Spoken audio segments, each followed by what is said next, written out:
Praise the Lord, hallelujah. പ്രിയമുള്ളവരെ, വിശ്വാസത്തിന്റെ തലത്തെക്കുറിച്ചാണ് നമ്മൾ ദൈവവചനത്തിൽ കാണുന്നത്. ഇസ്രായേൽ മക്കളുടെ എല്ലാ ആൺകുഞ്ഞുങ്ങളെയും കൊന്നുകളയുന്ന ഫറവോയുടെ ഒരു കാലഘട്ടത്തിന്റെ നടുവിൽ ദൈവം മോശയെ ജനിപ്പിക്കുവാൻ ദൈവം ഇടയാക്കി. മോശയെ ദൈവം ഈ ഭൂമിയിലേക്ക് ജനിപ്പിച്ച മാതാപിതാക്കൾ ആ കുഞ്ഞിനെ നൈൽ നദിയിൽ ഒഴുക്കി. ആ നൈൽ നദിയിൽ ഒഴുക്കിയ കുഞ്ഞിനെ നേരെ കടന്നു വന്നത് ഫറവോന്റെ കൊട്ടാരത്തിലേക്കാണ്. ഇവിടെയാണ് ഹെബ്രായ ലേഖനം 11-23 വിശ്വാസത്താൽ മോശയുടെ ജനനത്തിങ്കൽ ശിശു സുന്ദരനെന്ന് അമ്മ അപ്പന്മാർ കണ്ട് രാജാവിന്റെ കൽപ്പന ഭയപ്പെടാതെ അവനെ 3 മാസം ഒളിപ്പിച്ചു വെച്ചു. ദൈവത്തിന്റെ ഒരു പദ്ധതി കണ്ടോ? ദൈവം എന്തിനാണ് മോശയെ ഒരു കോമളനായി, ദൈവത്തിന് ഏറ്റവും കണ്ടാൽ സുന്ദരനായ ഒരു കുഞ്ഞിനെ ദൈവം അവിടുന്ന് കൊടുത്തത്? ആർക്കും ആ കുഞ്ഞിനെ കൊന്നുകളയാൻ ഇടവരരുത് എന്ന് ദൈവം മുന്നമേ കണ്ടു. ഇവിടെയാണ് നമുക്ക് കാണാൻ കഴിയുന്നത്, ഒരമ്മയുടെ ഗർഭത്തിൽ ഉരുവാകുന്നതിന് മുമ്പേ ഞാൻ നിന്നെ അറിഞ്ഞു, ഒരു പിണ്ടാകാരമാകുന്നതിന് മുമ്പേ ഞാൻ നിന്റെ പേര് ചൊല്ലി, എന്റെ ഉള്ളം കൈ ഞാൻ നിന്നെ രേഖപ്പെടുത്തിയിരിക്കുന്നു എന്ന് പറയുന്ന ഒരു കർത്താവിന്റെ ശബ്ദം.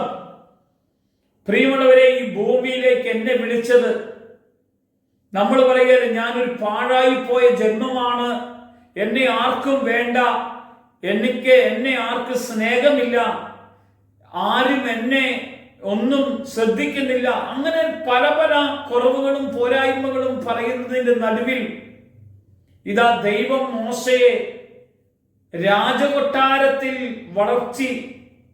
എന്തിനാ വളർത്തിയെന്നറിയാമോ? അടിമത്തത്തിൽ കഴിയുന്ന ഇസ്രായേൽ മക്കളെ തേനും പാലും ഒഴുകുന്ന ഒരു കാനാൻ ദേശത്തിലേക്ക് വിടുവിച്ചു കൊണ്ടുപോകേണ്ടതിന് ദൈവം ഫറവോന്റെ കൊട്ടാരത്തിൽ വളർച്ച പ്രാപിച്ച്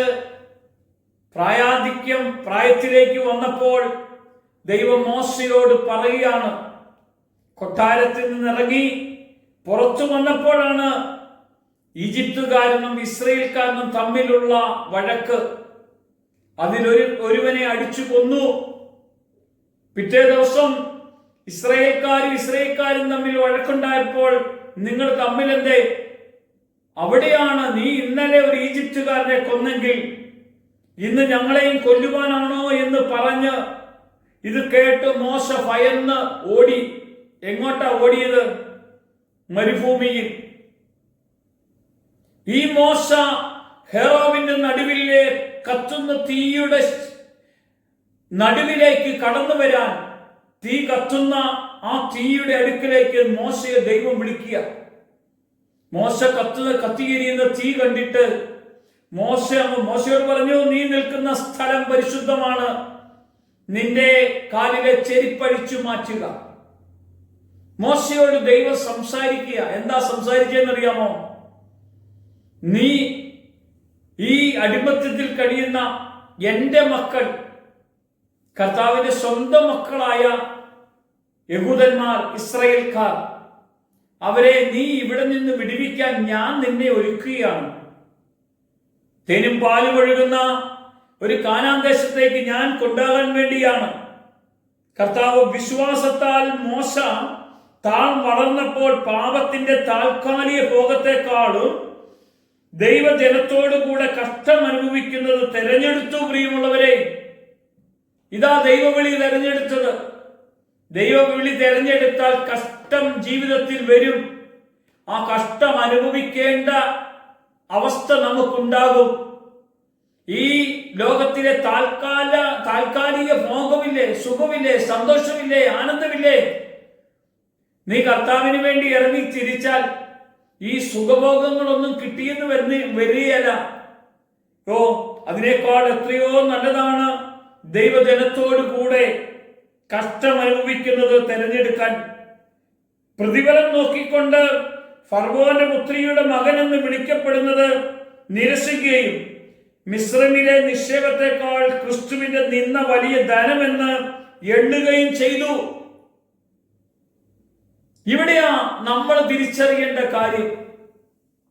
ഇത് മോശയിലൂടെ ദൈവം സംസാരിച്ചെങ്കിൽ ഇന്ന് നമ്മളിലൂടെ ദൈവം സംസാരിക്കുകയാണ്. പ്രിയമുള്ളവരെ, താൽക്കാലിക ഭോഗത്തിന്റെ പുറകെ പോകരുത്. വിശ്വാസത്തിന്റെ ഒരു കൂട്ടത്തിന്റെ നടുവിൽ വിശ്വാസത്തോടു കൂടെ കർത്താവിൽ വേർതിരിയണം, കർത്താവിൽ ജീവിക്കണം. അല്ലാതെ പാപത്തിന്റെ ഒരു മേഖല നമ്മുടെ ജീവിതത്തിൽ വേണ്ട, ലോകത്തിന്റെ ഒരു മോഹം വേണ്ട. ദൈവത്തിന്റെ ആ വലിയ കൃപയെ അനുഭവിക്കണം. ഒരു നിമിഷം നമുക്ക് പ്രാർത്ഥിക്കാം. ദൈവം മോശയെ വിളിച്ചെങ്കിൽ, മോശയെ തെരഞ്ഞെടുത്തെങ്കിൽ, മോശ ദൈവമക്കളുടെ കൂട്ടത്തിൽ ലോക സുഖങ്ങളെ വെടിഞ്ഞ് കർത്താവിന്റെ നിന്ന വഹിച്ചുകൊണ്ട്, ക്രൂശ് വഹിച്ചുകൊണ്ട് കർത്താവിനോട് കൂടെ ഇസ്രായേൽ മക്കളെ പരിപാലിക്കാൻ ദൈവം ഇടയാക്കിയെങ്കിൽ, കർത്താവിനോട് കൂടെ ജീവിക്കാൻ ഇന്ന് നിനക്ക് അവസരം തരികയാണെങ്കിൽ, ഇന്ന് നിനക്ക് ഭാഗ്യം കിട്ടുകയാണെങ്കിൽ, വചനം നിന്റെ ഹൃദയത്തിൽ വേർതിരിക്കുന്നുണ്ടെങ്കിൽ നിന്റെ ജീവനം ക്രിസ്തുവിന് വേണ്ടി വേർതിരിക്കണം. കർത്താവേ, അതിനുള്ള ശക്തി അഭിഷേകം എന്റെ മേൽ പകരണം, എന്നെ ബലപ്പെടുത്തണം. യേശുവിന്റെ നാമത്തിൽ തന്നെ ആമേൻ.